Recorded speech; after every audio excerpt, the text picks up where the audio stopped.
Hello everyone, good morning, सुप्रभात, राधे राधे। कैसे हैं आप सभी लोग? आई होप आप लोग बहुत अच्छे रहें, हेल्दी रहें, स्वस्थ मस्त रहें। आजकल आप लोग मुझे काफ़ी दिन से देख रहे हो ना, सुबह सबसे पहले उठ करके 1 लीटर मैं पूरा का पूरा पानी फिनिश करती हूँ। आराम आराम से पीती हूँ, कोई जल्दबाजी नहीं, आराम से 5 मिनट 7 मिनट बैठ करके आराम से पानी पीती हूँ। यहाँ पे मैं गोलू से बातें कर रही हूँ। गोलू 5 बजे उठ कर पढ़ाई कर रहे हैं। वो कहते हैं मम्मी 5 बजे उठ जाया करो, अपना वॉक कंप्लीट कर लिया करो। लेकिन मैं कहती हूँ बेटा, एक दिन मैं सुबह वॉक जाऊँगी, दूसरे दिन तुम लोगों का स्कूल रहेगा, तो फिर से मेरी वॉक नहीं हो पाएगी। और जो चीज़ें हम कंटिन्यू कर पाएँ ना, वही चीज़ करने में ज़्यादा अच्छा लगता है। तो बस अपना पानी पिया। उसके बाद यहाँ पे धनिया मैंने रात को ही भिगो दिया था। 1 चम्मच धनिया को मैंने 1 कप पानी में भिगो देती हूँ। उसके बाद इसका पानी जो होता है डाल करके अच्छे से, खूब अच्छे से खौलाती हूँ। खौलाने के बाद क्या करती हूँ, उसको धीमा कर देती हूँ। ये कल की वीडियो की है क्लिप, जो मैंने आप लोगों के साथ आज भी शेयर किया। सेम इसी तरीके से खौलाना होता है पानी को। खूब अच्छे से खौला लीजिए पानी, और इसके बाद ना इसको ढक करके आप छोड़ दीजिए कम से कम 5-7 मिनट। उसको रूम टेम्परेचर पे आने दीजिए। चाहे तो आपको इसका टेस्ट अगर नहीं पसंद है ना, तो इसमें आप लेमन ऐड कर सकते हो। लेमन बहुत अच्छा लगता है। और आप लोगों को मेरा फेस कैसा लग रहा है? सो के उठे हैं, काफ़ी ज़्यादा पहले से पतला लग रहा है। जैसे पहले मुंह बहुत ज़्यादा मतलब ऐसे भारी भारी फूला फूला लगता था। अच्छा, मुझे बहुत सारे लोग कहते पहले का फेस आपका ज़्यादा अच्छा लगता था, अब का नहीं अच्छा लगता। और मुझे अब का अच्छा लगता है, पहले का नहीं अच्छा लगता था। कुल मिला के कहो, अगर मोटे हो जाओ तब भी फेस अच्छा लगता है, दुबले हो जाओ तब भी। तो यहाँ पे मैंने क्या किया, धनिया पानी पिया। और उसके बाद फिर मैंने सोचा चलो भाई मसाला भी पीस करके रेडी कर लेते हैं, फिर हम झाड़ू लगाने का काम करते हैं। और यहाँ पे मैंने सिर्फ प्याज पीसा है, हरी मिर्ची और हरी धनिया की पत्ती की डंठल पीस ली है। और उसके बाद मैंने 2 टमाटर लिया, टमाटर की प्यूरी पीस लूँगी। और आजकल मैंने अदरक लहसुन बना के रखा है, तो उसका कोई झंझट ही नहीं रहता है। अदरक लहसुन छीलने का, बनाने का बहुत अच्छा तरीका है। अब 10 दिन के लिए 15 दिन के लिए बना करके फ्रीजर में स्टोर कर दो ना, तो बहुत अच्छा होता है किसी भी ग्रेवी वाली सब्जी में। और सच बताऊँ ना, मैं इसलिए स्टोर करके रखी हूँ कि बच्चों का सुबह सुबह स्कूल है, कोई ग्रेवी वाली सब्जी बनानी हो, छोले बनाना हो या फिर भिंडी बनानी हो ना, तो उसमें बड़ा झंझट होता है। आजकल मैं ये जो नया कुर्ता लाई हूँ, इतना अच्छा है, कॉटन का कुर्ता है, प्लस इस मतलब इतना अच्छा लगता भी है ना। पहले तो मैंने ये कभी सोचा भी नहीं था। मतलब कैसे बताऊँ, कभी कभी मेरे पास ना शब्द नहीं होते। मतलब मुझे नहीं पता कि सबको अच्छा लगता है कि नहीं अच्छा लगता है। अब मुझे जो अच्छा लगता है वही मुझे अच्छा लगता है। पहले मैं सबको क्या अच्छा लगता है इसके बारे में सोच रही थी, सबको क्या अच्छा लगेगा क्या नहीं, मुझे उस हिसाब से जीना चाहिए। लेकिन अब मैं अपने हिसाब से जीती हूँ। मैंने कहा बहुत 40 साल तो मेरे बीत गए इस तरीके से कि वो क्या कहेंगे उनके हिसाब से जीना, इनके हिसाब से जीना, ऐसे रहना। अब मेरा किसी के हिसाब से जीने का मन नहीं होता। अब ये होता है बच्चे बड़े हो गए हैं, अपने लाइफ में पढ़ लिख रहे हैं, इंटर पास हो चुके हैं, वो भी अपनी लाइफ में सेट हो जाएंगे। और पद्देव जी भी कहते हैं कि जो तुम्हें अच्छा लगे, जो तुम्हें खुशी दे। सबसे अच्छा क्या बात है ना, मैं इतना कभी कभी डिस्टर्ब हो जाती हूँ, इतना पता नहीं हार्मोनल की चेंजेस हैं या फिर क्या दिक्कत होती है। कभी कभी मुझे इतनी थकान या थायराइड की वजह से दिक्कत होती है। कभी कभी मुझे पूरी बाह वाले कपड़े भी इतने अनकम्फर्टेबल लगते हैं, ऐसे लगता है ना कि कभी कभी तो क्या किए ना पद्देव जी, कभी ऐसा मैंने सोचा नहीं था मैंने ये वाले कुर्ते पहनूंगी। लेकिन ये पद्देव जी की पसंद से मैंने दोनों कुर्ते लाए। एक तो ये है, एक जो मेहरून कलर का है। दोनों वही कहे कि तुम्हें जो अच्छा लगता है, तुम्हें जो पहन के खुशी मिलती है, तुम्हें जैसे रह के खुशी मिलती है, बस मैं ये चाहती हूँ कि तुम खुश रहो और बस रो नहीं। तुम्हें जो इसमें कंफर्टेबल लगता है तुम वो करो। अब मैंने कहा भाई ठीक है भाई, जिसमें मुझे कंफर्टेबल लगी वो। कभी मतलब ऐसे भी नहीं रोकते टोकते थे। पहले मुझे ही इतना ज़्यादा वजन था, इतने मोटे मोटे हाथ थे, शर्म लगती थी पहनने में। लेकिन अब वजन कम हुआ तो अच्छा लगता है सब सारी चीज़ें। तो किचन में आने के बाद मैंने आप लोगों से बातें करते करते इतना सब कुछ कर दिया और शेयर नहीं किया। एक तरफ मैंने चावल चढ़ा दिया है, दूसरी तरफ आलू उबाल करके मैंने इसलिए रखा था, बच्चे स्कूल जाएंगे तो मैं इसकी सब्ज़ी बना के दूँगी। और हमारे बच्चे एक दिन स्कूल गए, फिर बुखार हो गया था, हम सबको बुखार हो गया था, तो फिर सब लोग घर बैठ गए थे।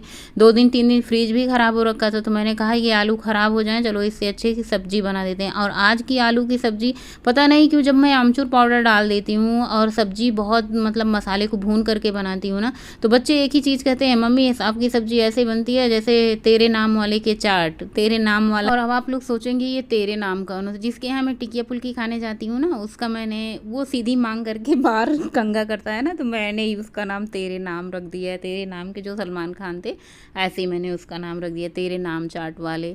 और उसके बाद मसाले भुनने के बाद मैंने इसमें आलू डाल दिया है। आलू कम ही क्वांटिटी में थी। जब हम कोई सब्ज़ी कम क्वांटिटी में बनाते हैं ना, तो वैसे भी वो लाजवाब बनती है। तो आलू मसाले के साथ खूब अच्छे से भुनने के बाद मैंने गर्म पानी डाल दिया। बहुत ज़्यादा तेल मैं नहीं डालती हूँ सब्ज़ी में, जितना मैं पहले तेल डालती थी। ऐसे लगता है ना तो तेल में ही सब्ज़ी स्वादिष्ट बनती है, बिना तेल की या फिर कम तेल की सब्ज़ी स्वादिष्ट बनती ही नहीं है। और पतिदेव जी ये वाला जब मैं कुर्ता पहनती हूँ तो बड़ी तारीफ़ करते हैं, जब बड़ी तारीफ़ करते हैं तो मुझे भी खुशी होती है और मुझे खुशी देख कर के वो दुगना खुश हो जाते हैं ये, और यही चाहते हैं कि मैं हमेशा खुश रहूँ। और सच बताऊँ ना, अब उनको ऐसा लगता है कि तुम्हें जो रहना है, जैसे रहना है, तुम्हें टी शर्ट लोअर पहनना है, तुम्हें जैसे भी रहना है, तुम खुश रहो, कोई मैटर नहीं करता। तुम पतली हो जाओ, मोटी हो जाओ, हमें सब में पसंद हो, बस तुम्हें रोना पसंद नहीं है। और मैं रोती तभी हूँ जब मेरे हार्मोनल बहुत ज़्यादा डिस्टर्ब करते हैं, मूड स्विंग होता है ना, तो बहुत ज़्यादा मुझे रोना आता है। थायराइड की वजह से भी कभी कभी ये सब बहुत होता है, थकान, चिड़चिड़ापन, बहुत ज़्यादा रोने का मन होता है। पता नहीं आप लोगों के साथ होता है कि नहीं। आज मैंने नई टॉवल निकाली है, मतलब तौलिया निकाली है, किचन तौलिया, लेकिन ये देखने में बहुत ज़्यादा खूबसूरत नहीं लग रही है। प्लेन तौलिया सबसे ज़्यादा सुंदर लगती है। तो उसके बाद यहाँ पे हमारी आलू की सब्ज़ी गर्मा गर्म बन चुकी थी, और सब्ज़ी के ऊपर से जब देसी घी डाल दो ना तो बच्चे वाह वाह करके खाते हैं, इतना बढ़िया बनता है सब्ज़ी। बस बरा गर्मा गर्म रोटी बन रही है, सबकी प्लेट लग रही है, फटाफट से सब लोग खाना खाएंगे। उसके बाद मैं किचन साफ़ करूँगी। और आज मैंने अपने लिए अलग से कोई तैयारी नहीं की है। आज जो मैंने सबके लिए बनाया है वही मैं भी खाऊंगी, बस पोर्शन को कंट्रोल में करके खाऊंगी।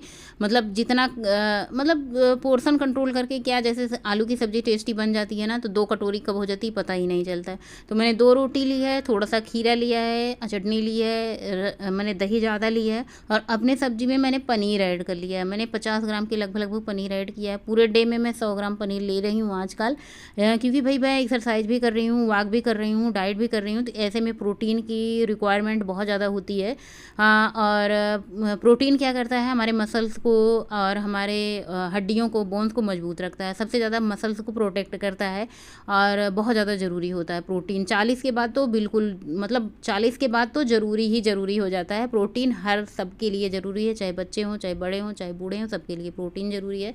और प्रोटीन आपको मिलेगा कैसे? प्रोटीन आपको पनीर में मिलेगा, और मसूर की दाल में मिलेगा, और राजमा में मिलेगा, छोले में मिलेंगे, काले चने में मिलेंगे, भुने हुए चने में मिलेंगे, मूंगफली में मिलेंगे, मखाने में भी मिलेंगे, और ओट्स में भी मिलेंगे। तो ये सारी चीज़ें आप अपने खाने में शामिल करो, इससे आपको प्रोटीन थोड़ा थोड़ा मिलेगा, फाइबर भी मिलेगा। जैसे सेब खा सकते हैं, सेब में फाइबर मिलेगा। तो फाइबर खाएंगे तो आपका पेट लंबे समय तक भरे रहेगा, प्रोटीन खाएंगे तो भी पेट लंबे समय तक भरे रहेगा।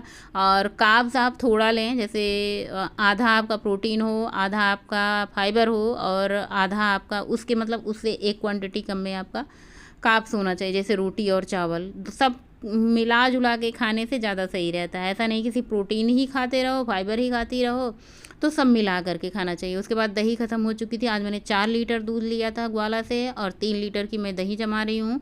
बाकी मैंने 1 लीटर गर्म करके रख दिया है बच्चों को पीने के लिए। दही जमा करके मैंने रख दिया है। शाम का टाइम है। आज मेरी सहेली कह रही थी चलो पार्क में चलते हैं। ये वाला पार्क है, जब मुझे कुछ मतलब ऐसे कुछ ज़रूरत होती है, जैसे किसी चीज़ की ज़रूरत होती है ना, तो हम लोग यहाँ पे आते हैं, क्योंकि यहाँ पे आपको सब कुछ मिल जाएगा, व्रत से, फ्रूट से, मतलब हर एक चीज़, जैसे हर्ब्स, जड़ी बूटी, सब कुछ आपको मिलेगा। तो हम सबको कुछ जड़ी बूटी चाहिए होता है ना, तो हम लोग यहाँ आते हैं। यहाँ पे लौंग का पेड़ है, तेज़पत्ता का पेड़ है, मेहंदी का पेड़ है, और कटहल का पेड़ है, नींबू का पेड़ है, बेल का पेड़ है, लीची का पेड़ है, आम का पेड़ है। मतलब मैं क्या बताऊँ, मतलब कोई ऐसा पेड़ नहीं है जो यहाँ पे नहीं है। तरह तरह के फूल हैं, ऐसे ऐसे फूल हैं जिसका तो नाम ही नहीं पता है।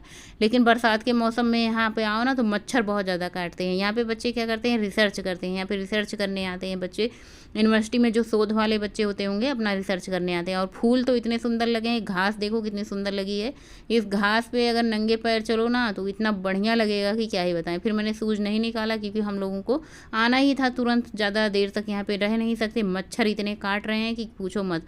हाँ, एक चीज़ ये है, गोरखपुर में तो वैसे भी मच्छर बहुत ज़्यादा रहते हैं, लेकिन जंगल में चले जाओ ना तो इतना मच्छर काटते हैं कि पूछो मत। तो हम लोगों को थोड़ा सा पत्रोत्र, बेल पत्रोत्र की ज़रूरत थी, तो हम लोग यहाँ पे आते हैं। बेल बढ़िया नीचे नीचे फ्रेश पत्तियाँ मिल जाती हैं, तो चढ़ाने उढ़ाने के लिए अच्छा होता है। तो हमारी सखी सहेली इसीलिए आती हैं, साथ में लेके आती हैं हमको भी, और मुझे भी जो ज़रूरत होती है हम भी अपना ले लेते हैं। मतलब बेल पत्र वगैरह चढ़ाने उढ़ाने के लिए, भगवान की पूजा पाठ करने के लिए, क्योंकि सावन का महीना है ना, तो बहुत अच्छे से मिल जाते हैं। वॉक करी, मेरा जितना मतलब करना होता था। उसके बाद मैंने यहाँ पर थोड़ी सी जॉगिंग के टाइप में कर ली, मतलब वॉक से थोड़ी तेज़ कर ली, मतलब मेरा अभी 7,000 स्टेप पूरा नहीं हुए थे। आज मैंने वॉक कम करी है, क्योंकि पता है, क्योंकि आज मैं जंगल में चली गई थी तो वॉक कम हुई थी। फिर हमारी सखी सहेली बैठी थी, मैंने कहा तुम बैठो, थोड़ा सा हम दौड़ लगा लेते हैं। अपन धीरे धीरे ही दौड़ लगाएंगे, ज़्यादा तेज़ दौड़ नहीं लगाते हैं। कभी कभी जब पेट खाली होता है ना तो ज़्यादा तेज़ होती है। मैंने वही जैसे आपको बताया है कि जब हम व्रत रहते हैं या फिर सॉल्ट फ्री डे करते हैं या फिर कोई भी वाटर फास्टिंग करते हैं ना, तो हमारा शरीर बहुत ज़्यादा हल्का होता है। तो उस टाइम पे वॉक एक्सरसाइज कभी भी किसी टाइम करो तो पता नहीं चलता। ओट्स मैंने भिगोया था सुबह खाने के लिए, सुबह से रात हो गई। मैंने सोचा था फ्रूट नहीं है, सेब होता है तो ज़्यादा अच्छा लगता है। फिर मैंने कहा फ्रूट कब तक इंतज़ार करेंगे, ओट्स ख़राब हो जाएगा। फिर मैंने सोचा ओट्स की स्मूदी बना लेते हैं। फिर मैंने कहा स्मूदी बनाएंगे, 4 बर्तन और जूठे होंगे, खुद ही को धुलना पड़ेगा, चलो इसे ही खा लेते हैं। और यहाँ पे मैंने इसमें बादाम भी डाला है, किशमिश भी डाला है और इस दूध डाला है, और इसमें क्या है, पम्पकिन सीड है, चिया सीड है और ओट्स है। इसको खाने के बाद बस वही टाइमिंग होती है ओट्स वगैरह भिगोने की, क्योंकि इसको रात में ही भिगोते हैं तभी जाके ये सुबह तैयार होता है। भिगो करके और इसको फ्रिज में रख दो, ये सुबह तैयार है। सबसे पहले मैंने अपना धनिया पानी भिगोया है, उसके बाद बेटे के लिए चना निकाल करके चना भिगो देते हैं तो चना खाता है। अपना धनिया पानी यहाँ पे भिगो करके ढक के रख देते हैं। बेटी के लिए भी आज मैं ओट्स भिगूंगी, क्योंकि कल उसको स्कूल जाना है, टेस्ट है। तो कल बच्चे बुखार के बाद सब लोग स्कूल जा रहे हैं, पहला दिन है। और बच्चे कब स्कूल जाते हैं कब नहीं, जब जाते हैं तो आप लोगों को पता ही चल जाता होगा। लेकिन हाँ ये है कि अब रेगुलर वैसे जैसे पहले डेली जाते थे, सोमवार से शनिवार एक दिन भी स्किप नहीं करते थे, अब ऐसा नहीं होता। बेटी के लिए प्रोटीन वाला ओट्स है, बेटे के लिए प्लेन ओट्स है। प्लेन ओट्स वैसे मैं अपने लिए मंगाती थी खाने के लिए कभी कभार, लेकिन अब से जब से गोलू खाने लगा ना, उसको इसका इतना आनंद आया ना, तब से उसका एक दिन भी स्किप नहीं होता। हमारा स्किप हो जाता है, गौरी का भी स्किप हो जाता है, लेकिन गोलू का किसी दिन भी स्किप नहीं होता। मैं उसके लिए डेली भी होती हूँ। उसे सुबह उसका क्या होता है ना, वो सुबह उठ करके 5 बजे पढ़ाई करता है, तो खाना बनेगा कम से कम 9 बजे 10 बजे, 5 घंटे तक कोई खाली पेट कैसे ही पढ़ाई करेगा। तो सुबह उठ करके अपना नाश्ता कर लेता है। तो यहाँ पे देखिए मैंने ओट्स भिगो करके इसे फ्रिज में रख दिया, बस इतना ही काम होता है। इसमें कुछ बनाने की झंझट नहीं होती है। जिसको ऐसा होता है ना कि सुबह मेरे पास टाइम नहीं होता है बनाने के लिए अपना नाश्ता, तो आप ओट्स मंगाइए और इसे रात को ही दूध में भिगो करके, दही में भी भिगो सकती हैं, दूध में जैसे आपको मर्जी हो भिगो करके रख दीजिए। बस 1 गिलास मैंने पानी पिया। डिनर में मैंने ओट्स खाया था। चलिए देखते हैं आज मैंने कितने स्टेप लिए हैं। 7,703 स्टेप लिए हैं। 6.5 किलोमीटर की वॉक की है। 300 एंड करते हैं। मिलते हैं नए ब्लॉग में, तब तक के लिए बाय, गुड नाइट, शुभ रात्रि, थैंक्स फॉर वॉचिंग। स्वस्थ रहें, मस्त रहें, खुश रहें।